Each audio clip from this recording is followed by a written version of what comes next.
Well, the simple part that most people don't understand is that every thought we think and every word we speak is creating our future. It's as though our thoughts go out into the universe and are accepted and brought back to us as experience. Now that is a very simple thing, but most people don't get it. They don't understand it. They've never heard it before and they think it's ridiculous. But if you can really accept the fact that every time you think a thought and every time you speak a word, you are literally painting your future, making your dinner, whatever you want to call it, you are creating. And you're creating your own life. And this is simple, but it's not easy to accept. But once you accept it, then you can start deliberately creating what you want in your life. And you begin to be aware of what you don't want in your life and how you are contributing to it. Now, I think this has been around forever, but for some reason in the last 20 years, the universe has wanted this to go out among all the people, or all the people that are ready for it. See, most of us just think, and we don't pay any attention to what we're thinking. We're just doing it. But that's something you need to train yourself to do, to begin to train yourself to be aware of what you're thinking. And one of the ways to do that is to periodically say to yourself, what am I thinking? Would I like this thought to create my life? Would I like to have the experience that this thought could bring to me? Now, it takes a while to do that, but even if we could begin on the smallest level to be aware of our thinking, we can start to make changes. To begin with, you start by doing what we call doing affirmations, and that is making positive statements about your life that are positive, and you do them deliberately. You might do them in the morning, you might do them at noon, you might do them at night, you might do them, twice a day or whatever. But you do this and you let this become a habit. And as you start to do them, things will begin to change, maybe on a very small level. I call it getting the green lights in the parking places. I mean, they're not huge things in your life, but it can be very nice when you get 3 green lights in a row and you're in a hurry. Doing an affirmation is either writing it down, writing it on the wall or the mirror, or using just saying it. What I like people to do is to stand in front of a mirror and do their affirmations.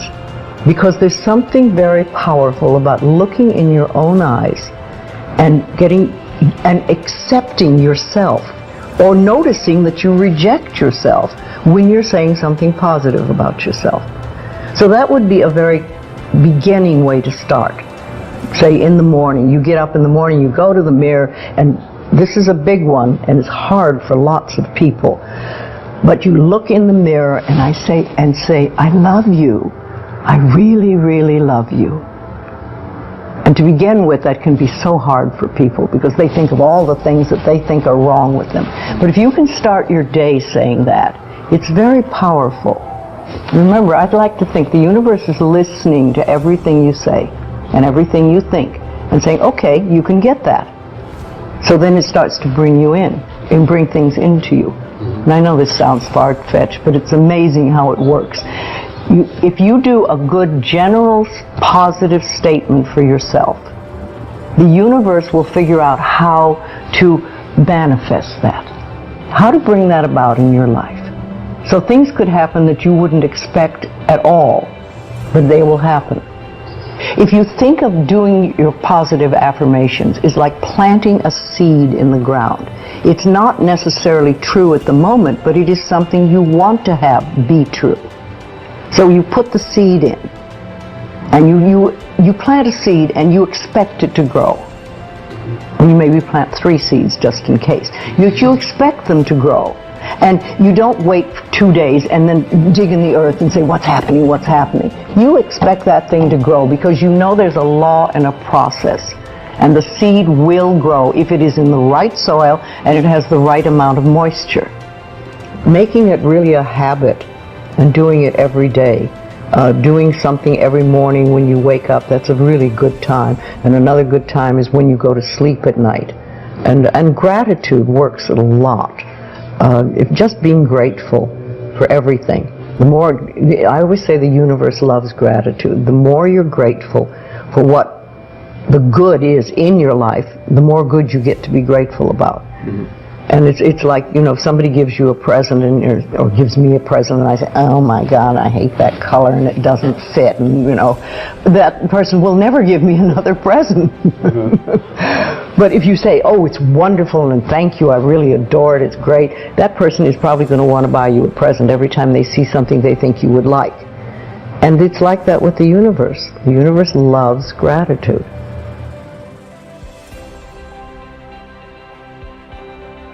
If you have very strong beliefs within you that you don't deserve good things in your life, mm-hmm. and a lot of people have that, then there can be delays. And sometimes people say, well, affirmations don't work, I've done them. But when they're doing, for instance, prosperity affirmations, and they've done some prosperity affirmations, and they say it doesn't work, nothing's happening. And I say, well, all right, how many prosperity affirmations did you do in a day? And they'll say 3, probably. And they say, all right, how many poverty affirmations did you do this day? And that could be 300, depending on where you're coming from and what is running through your mind. See, I have this, one of my thoughts about life is that only good lies before me. And I have been saying this for many years. So it doesn't really matter to me what happens in life, because I know it's going to be good. Well, there are lots of things you can do to help you become more conscious of what is going on. And because so many of our belief systems really are unconscious or subconscious, we're not aware of them. They're just things that were bred into us as we were children, is to take a little time to figure out what they are. And I always say a really good exercise is to take a big sheet of paper and write on top of it, say, what I think about men.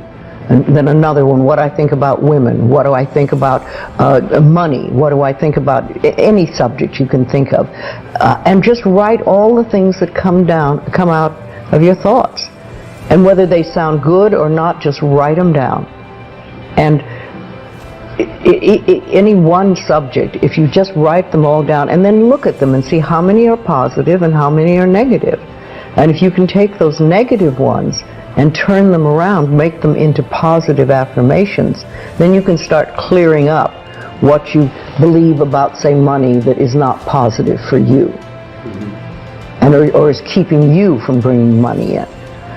And you can do that with lots of things in your life, so you can really begin to realize what you do believe about these things. So you can't change your thoughts if you don't know what your thoughts are.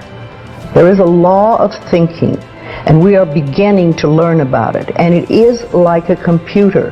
If you have this gorgeous computer put in front of you, and you don't know what to do with it, it's a piece of junk.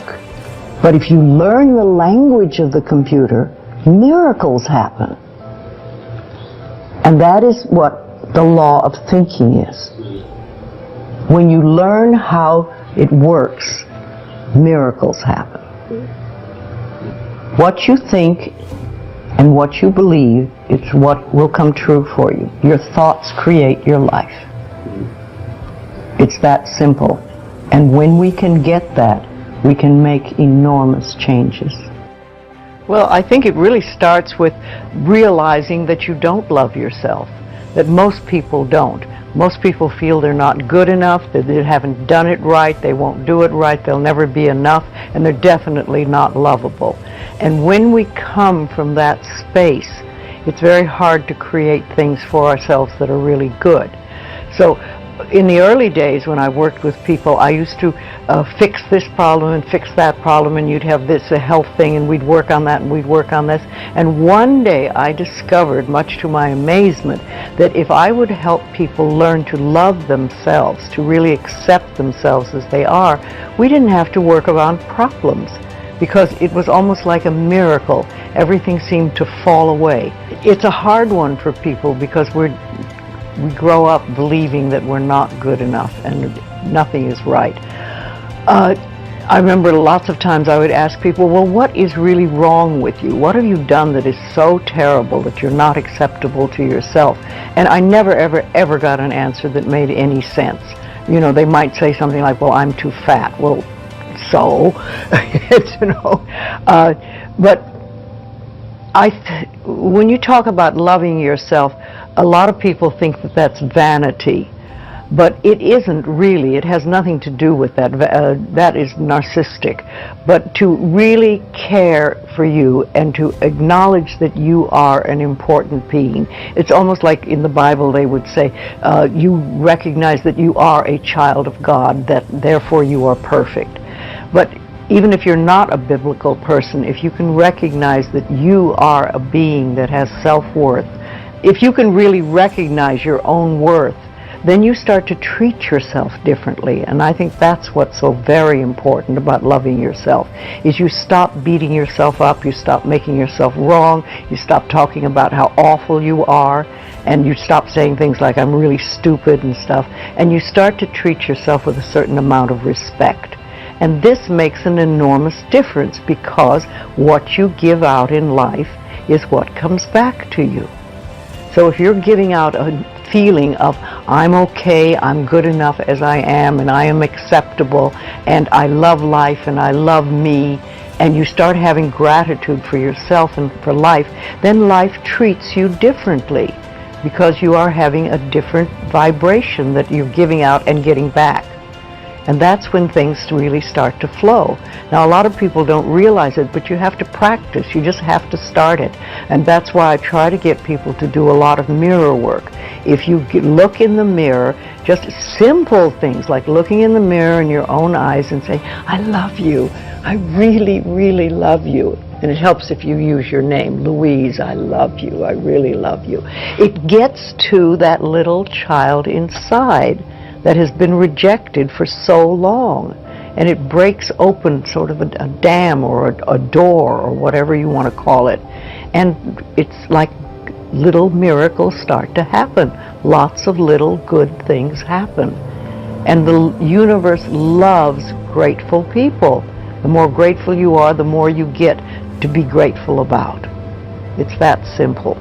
Life is really very simple. We make it enormously complicated, but it doesn't have to be.